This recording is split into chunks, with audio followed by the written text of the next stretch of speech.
Hello guys, so may project nga pala tayo ngayon. At ito nga pala yung gagamitin natin na mga materials. At so, ang kulang lang natin dito ay yung wire. Kaya gagawa na lang natin ng paraan at didiscarte na lang natin yun. So dito sa video na to, tatapusin na natin ngayon ang ating assignment at ngayon po ang ating deadline. At so dito sa ating unang try ay hindi ko na-expect na mahirap pala itong gawin. Dahil yung pin na pagtusok natin sa ating soup ay hindi po pantay-pantay. Susubukan po natin i-perfect. Pero mahirap. Pero susubukan pa rin natin kahit paano. Dahil kung di natin itutugma ang bawat isa ay hindi magiging maganda po ang kakabitan ng ating ribbon. So habang natapos na nga pala natin yung isang line dun sa taas at malapit na rin natin matapos yung nasa baba na line. So dito nakikita ko na yung result ng ginagawa natin dahil medyo na natin na perfect dito yung mga fin na pagtusok natin sa ating soup. Natapos na nga pala natin yung fin at sisimulan na din natin yung ating basket na palibutan ng ribbon natin.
At so dito habang nimikos-mekos na natin dito yung ribbon natin sa ating soup.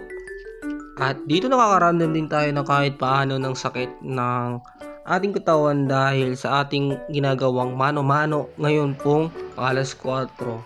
Dahil ngayon po yung deadline at kailangan po natin itong matapos.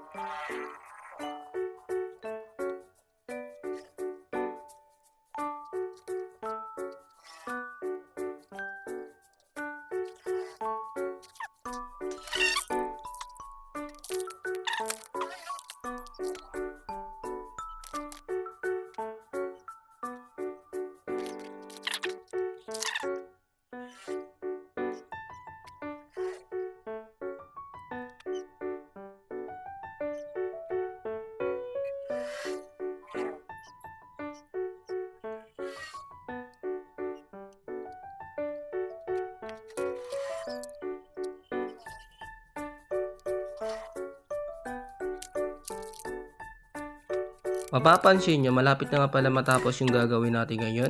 At yung oras po ngayon ay 5:30. Kaya bibilisan po natin yung gagawin natin dahil malapit na po yung oras na binigay ng ating teacher. At kailangan po natin ito matapos ngayon.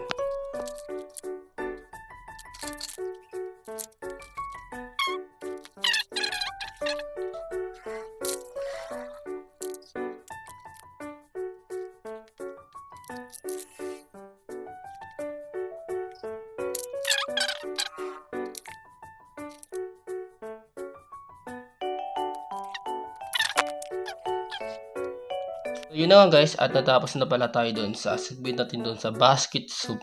At ito na nga pala ang ating finished product. So mapapansin nyo, simple lang po yung design. Don't worry guys, wala ko pong ginaya na design po ha. Sarili ko pong design yan. At nagkulang lang tayo dun sa wire at gumamit na lang tayo ng ribbon dun sa ating tali. Ito po yung hawakan. Hindi ko pa din nasunod yung requirements na sinabi ng teacher namin. So ayun na nga guys. At doon sa question daw, paano nga ba natin binibigyan yung value yung gawa natin? Actually, lahat naman yung mga ginagawa natin ay meron pong valuable para sa atin. For example, yung ginagawa ko ngayon dahil na-inspire ako doon sa napanood ko na YouTube na video na gumagawa din ng ganito. At ang gaganda talaga yung mga gawa niya at nakaka-satisfying po sa totoo lang. Kaya na-inspire po ako doon sa mga gawa niya. At meron po ko konti lang po ginaya doon, pero hindi 100% na ginaya ko lahat ng style ng paggagawa niya. Gumawa rin ako ng mismo ng aking style. Kasi hindi rin kasi maganda na gagayahin mo yung style na gawa ng ibang tao. Okay?